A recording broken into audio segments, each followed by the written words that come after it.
So I wanted to make a quick video because I've been seeing a lot of things online about this certain topic, and I want to throw my thoughts in the ring. And that is about in-ear monitoring and backing tracks. Let's talk about it.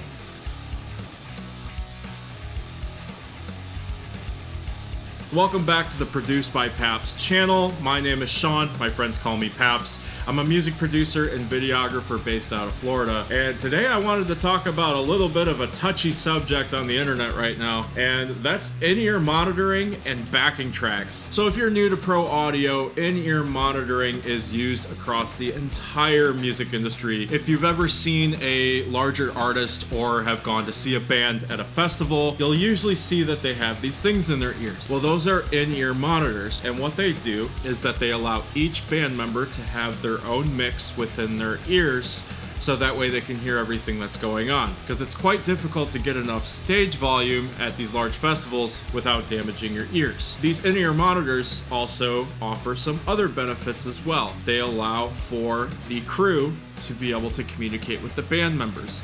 So if there's an issue with the click track, if there's an issue with the backing tracks or anything like that, they can communicate right within the ears. Now, over the last maybe 10 years or so, in-ear monitoring has gotten more affordable than ever. More and more artists are opting for in-ear monitors, even down to the local level. But is this a problem? And my answer to that is no. There have been a lot of videos and comments coming out ripping on bands for using in-ear monitors when they're on stage, specifically in the rock and metal community. I keep seeing the classic post about Ronnie Radke not performing certain shows on his tour because they had a technical issue where they could not run the production. And if you're unsure what backing tracks are essentially pre-recorded tracks that can be used in a live production. This could either be some custom takes that the singer or the band did prior to the tour to make the experience sound more live, or I've also seen it to where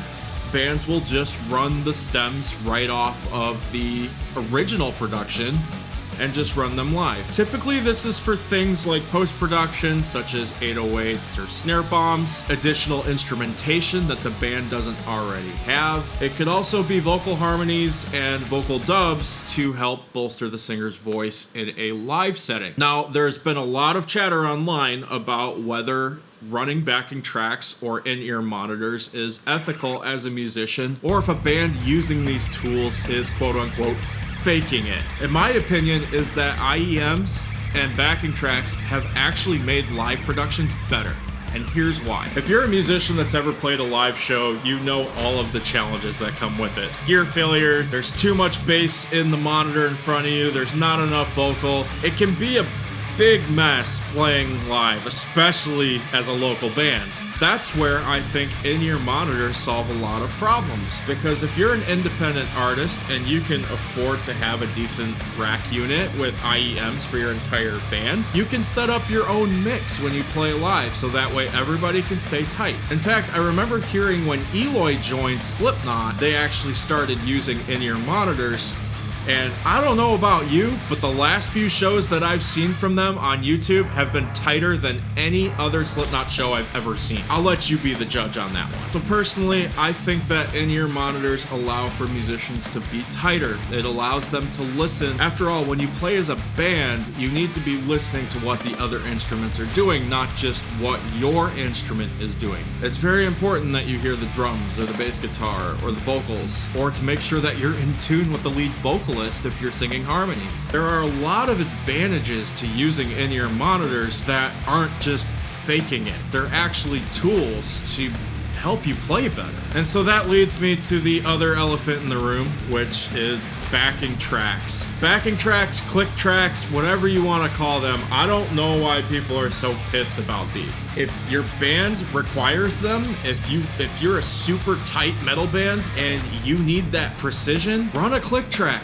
Who cares? Like, the goal is to play the best performance that you can, right? If your drummer gets off time because he's not using a click, that could make for a disastrous show. I think a lot of these people online that are complaining about click tracks have never played a live show or have never been in a touring band. It is extremely difficult to play live. There are so many things that can go wrong at any given moment. Click tracks can be a lifesaver, especially if they have cues and you use them in your IEMs. If at any point a singer gets off or a guitar gets off or something, you at least have a cue to get you back on track, rather than playing the entire rest of the song completely off, or worse, a hard stop in a set, which just looks awful as a band. And I guess my final point to using backing tracks, it makes the show more immersive. It makes it more of a production. Back in the 60s, 70s, and 80s, rock bands played with live amps with a microphone slung over the front, and maybe, if you were lucky, the venue would have some kicker monitors out in front of you. That's how bands did it for so long. As production has changed with recording and even live sound, I think that the bar has been raised for what a live performance is. I mean, think about going to a live show now compared to watching an old film of a live show from back in that era. It is a full production now. I mean, we're talking immersive lights, stage sets, bigger venues. I think that people now more than ever want an experience when they go see a show, especially with modern rock and metal. There are a lot of elements that you might not necessarily have someone playing. Like, sure, you can hire a keyboard player or a synthesizer player or what have you as a hired gun,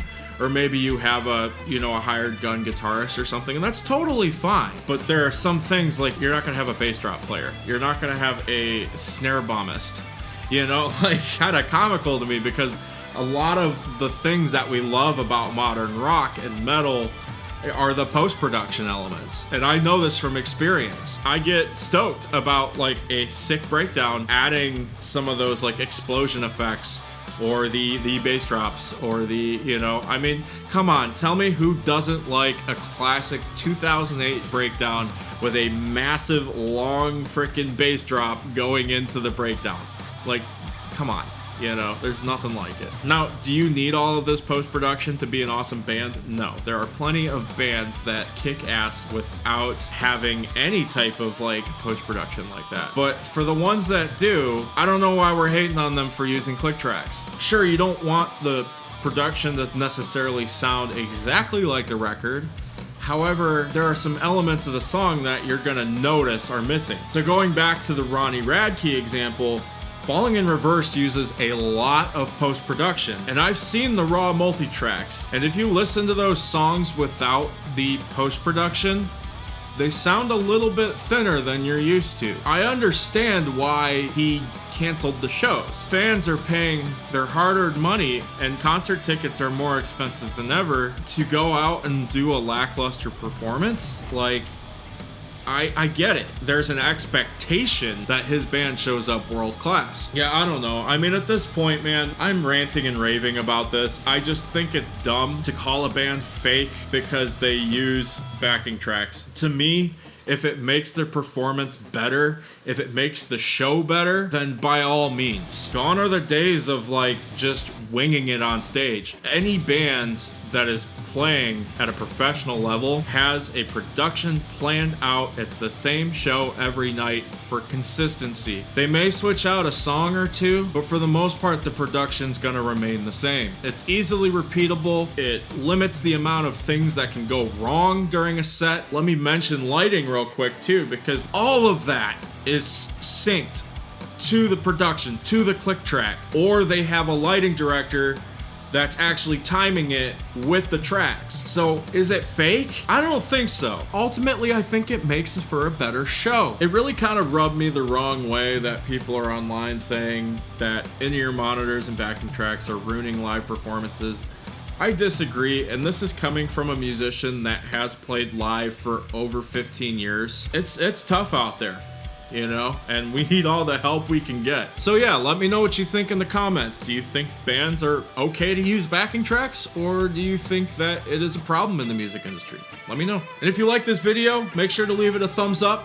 Hit that subscribe button if you want to see more music and videography content. Otherwise, stay creative, stay caffeinated, and I'll talk to you soon. Peace.